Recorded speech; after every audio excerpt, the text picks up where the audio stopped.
போராட்ட களங்களே தலைவர்களை உருவாக்கும் உழைக்களங்கள். மறைந்த மூத்த பத்திரிகையாளர் ஐயா சோலை சொல்லுவார், கோபாலபுரம் வீட்டின் தொட்டியில் வளர்க்கப்பட்ட குரோட்டன் செடி என்று ஸ்டாலின், போராட்ட களத்தில் வளர்ந்த காட்டு மரம் என்பார். இவ்விழாவின் நாயகனும் முதலில் வந்தது போராட்ட களத்திற்குத்தான். திமுகவின் வாடிவாசல் என்பதே இன எழுச்சிக்கான போராட்டங்கள் தானே. இவர் இருக்கும் இடம் என்னவோ அன்பகம், ஆனால் ஆள வந்தாரின் அடிமைத்தனத்தை சுட்டரிப்பதில் கந்தகம். எம் உரிமையை முடிவு செய்ய யாரப்பா நீ என சூரப்பாவை சுழன்றடித்து சுவிட்ச் ஆஃப் செய்த சூறாவளி. இவர் அடித்து ஆடுவது போராட்ட களத்தில் மட்டுமா, வலைத்தளத்திலும் தான். போடும் ட்வீட்டுகள் ஒவ்வொன்றும் அடிமை அரசுக்கு வைக்கும் ரிவிட்டுகள். ஒரே ஒரு உதாரணம், இந்தியாவின் முதன்மை அமைச்சர் மோடி முக்கால் மணி நேரம் பேசினாரு ஹிந்தியில, ஒரே ஒரு ட்வீட் தான் போட்டாரு. அது ஒரே ஒரு போட்டோ மட்டும்தான், ஹிந்தி தெரியாது போடா.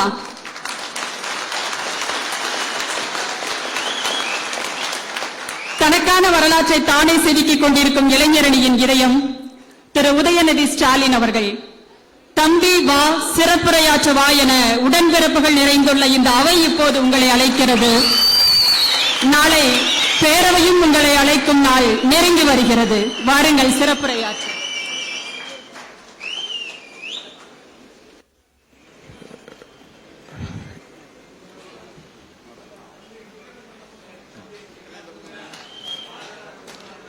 அனைவருக்கும் இனிய நாளை வணக்கம்.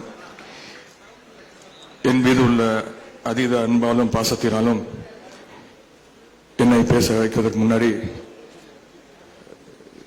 பெரிய பில்டப்லாம் பேசி கொடுத்தாங்க.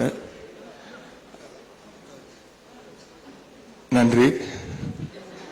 அந்த பில்டப்புக்கு தகுந்த ஆளா அதற்கு என்னை நான் இன்னும் உழைத்து அதற்கு தகுந்த ஆளாக நான் என்னை மேம்படுத்திக் கொள்ள வேண்டும் என்று அவரை நான் ஊக்கமாக எடுத்துக்கொள்கிறேன். ஆனால் கடைசி வரை உங்களில் ஒருவனாக, உங்கள் வீட்டு பிள்ளையாக இருப்பதுதான் எனக்கு பெருமை.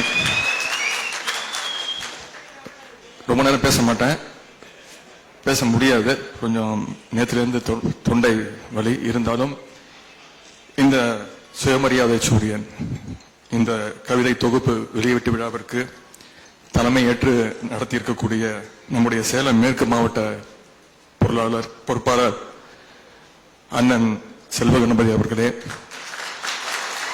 வரவேற்புரை ஆற்றியிருக்கக்கூடிய இந்த GK பதிப்பகத்துடைய பதிப்பாளர், நம்முடைய இளைஞரணியுடைய சேலம் மேற்கு மாவட்டத்துடைய துணை வைப்பாளர் சகோதரர் திரு கமலக்கண்ணன் அவர்களே, முன்னிலை பொறுப்பேற்றிருக்கக்கூடிய சேலம் மேற்கு மாவட்டத்தினுடைய இளைஞரணி அமைப்பாளர் திரு மணிகண்டன் அவர்களே, இந்த நூலை முதல் பிரதியை பெற்றுக் கொண்டுள்ள தென்சென்னை பாராளுமன்ற உறுப்பினர் அக்கா தமிழச்சி தங்கபாண்டியன் அவர்களே, அதேபோல் சிறப்புரை வாழ்த்தியிருக்கக்கூடிய நம்முடைய திருச்சி தெற்கு மாவட்ட பொறுப்பாளர் அருமை சகோதரர் அன்பில் மகேஷ் பொய்யாமொழி அவர்களே, வாழ்த்துறை வழங்கிய நம்முடைய நாமக்கல் கிழக்கு மாவட்டத்தினுடைய பொறுப்பாளர் திரு ராஜேஷ்குமார் அவர்களே, இறுதியாக இந்த நூலை பற்றி தெளிவாக பேச காத்திருக்கக்கூடிய அருமை அண்ணன் பேராசிரியர் ஐயா சுபவி அவர்களே, அண்ணன் KS மூர்த்தி அவர்களே, கீழே அமர்ந்திருக்கக்கூடிய கழகத்துடைய மூத்த நிர்வாகிகளே, இளைஞரணி சார்ந்த தம்பிமார்களே, உங்கள் அனைவருக்கும் முதற்க என்னுடைய வணக்கத்தையும் நன்றியும் தெரிவித்துக் கொள்கிறேன். இன்று காலை 8:30 மணிக்கு இதே அரங்கத்தில் தான் நம்முடைய இளைஞரணி நிர்வாகிகளுடைய சந்திப்பு ஆலோசனை கூட்டம் நடந்தது. அதை முடித்துவிட்டு இங்கிருந்து தொடங்கி ஒரு திருமண விழா, அதன் பிறகு நாமக்கல், அதன் பிறகு சேந்தமங்கலம், அதற்கு பிறகு ராசிபுரம், சேலம் கிழக்கு மாவட்டத்தில் இருக்கக்கூடிய 3 தொகுதிகளிலும் என்னை அழைத்துக் கொண்டு போய் வரவேற்பு நிகழ்ச்சின்னு சொல்லி கிட்டத்தட்ட வரவிருக்கின்ற தேர்தலுக்காக ஒரு பிரச்சார நிகழ்ச்சியை மிக சிறப்பாக நடத்தி முடித்திருக்கும் திரு ராஜேஷ்குமார் அவர்களுக்கு தான் நம்முடைய சேலம் சிவா அவர்களும் கண்ணன் அவர்களும் நன்றி சொல்ல வேண்டும். ஏனென்றால் இந்த புத்தகம் வெளியிடுவதற்காக என்னிடம் சென்ற வருடம்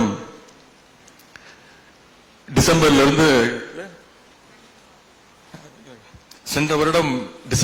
என்னிடம் தேதி கேட்டுட்டு இருந்தாங்க.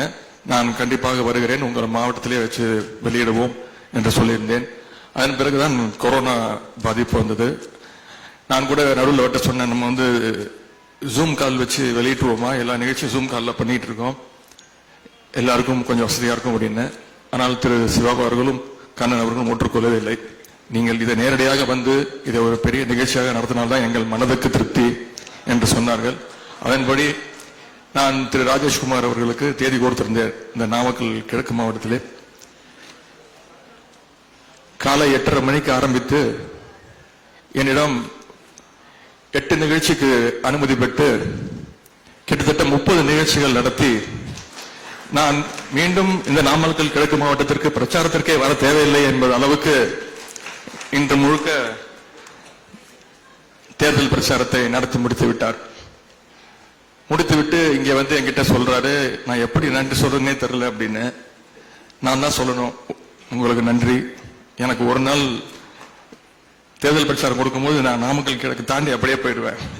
உங்களுக்கு பிரச்சாரம் முடிஞ்சு போச்சு, நாங்க இன்னும் வேட்பாளர் மட்டும்தான் அறிவிக்கல. ஆனா போன இடத்துல எல்லாம் மிகப்பெரிய வரவேற்புன்னு சொல்லி பொதுக்கூட்டம் நடத்தியிருக்காரு.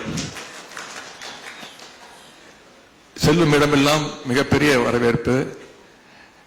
கட்சிக்காரங்க வராங்க, வந்து கையசைக்கிறாங்க, வாழ்த்து சொல்றாங்க. ஆனா பொதுமக்கள், தாய்மார்கள் நான் வரேன்னு தெரிஞ்சு வீட்டை விட்டு வெளியில வந்து கையை ஆட்டி போயிட்டு வா, வெற்றி வெற்றின்னு சொல்றாங்க. இதே எழுச்சியை நான் சென்ற பாராளுமன்ற தேர்தல் போது பிரச்சாரத்துக்கு போகும்போது எப்படி ஒரு மக்களிடையே ஒரு எழுச்சியை பார்த்தனோ அதே எழுச்சியை இன்று நான் சேலம் கிழக்கு பகுதியிலே பார்த்தேன். கண்டிப்பாக அந்த 3 தொகுதியும் நம்முடைய திராவிட முன்னேற்ற கழகம் வெல்வ போவது உறுதி என்பதை நான் இங்கே குறிப்பிட்டு சொல்ல விரும்புகிறேன்.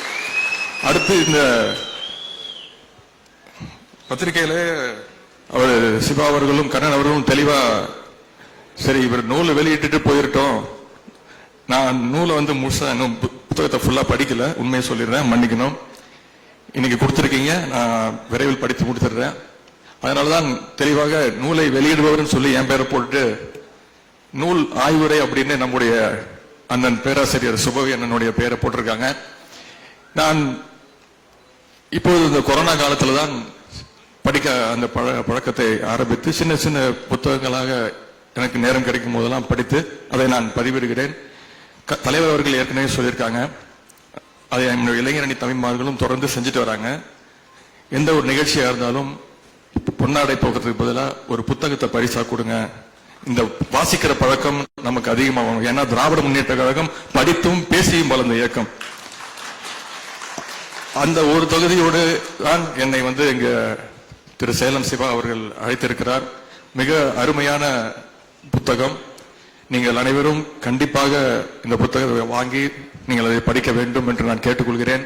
அதை வந்து திரு சிவா அவர்கள் எனக்கு பெரிய பழக்கம்லாம் கிடையாது, வருவாரு, தலைவர் வந்து ரசிச்சு ஒரு புகைப்பட கலைஞர், அவரு புகைப்படங்கள்லாம் எடுத்து வந்து காட்டுவாரு. அப்புறம் வந்து இந்த புத்தகத்தை நான் தான் வந்து வெளியிடணும் பிடிவாதம் பிடிச்சு இந்த நிகழ்ச்சியை இவ்வளவு சிறப்பா நடத்திட்டு இருக்காரு. புத்தகத்தோட கடைசி பக்கத்தில் எழுதியிருக்காரு, இது முதல் பணி, இந்த பணி தொடரும் அப்படின்னு. அதற்கு என்னுடைய நீங்கள் மேன்மேலும் நிறைய அழகான இந்த கவிதை புத்தகங்களை 50 நல்ல கவிஞர்களை வைத்து அதில் தமிழச்சக்காவும் எழுதியிருக்காங்க. ஐயா சுபவி அண்ணன் அவர்களும் அந்த புத்தகத்தில் ஒரு கவிதை எழுதியிருக்காங்க. நீங்க அனைவரும் அதை வாங்கி படிக்க வேண்டும் என்று நான் கேட்டுக்கொள்கிறேன். இங்கே அண்ணன் செல்வகணபதி அண்ணன் வாழ்த்து பேசும்பொழுது சொன்னார், தலைவரோடு என்னை ஒப்பிட்டு இந்த மாதிரி தாய் 8 அடி பாய்ந்தால் பிள்ளை 16 அடி பாய்கிறது என்று. அதை நான் ஏற்றுக்கொள்ள மாட்டேன்.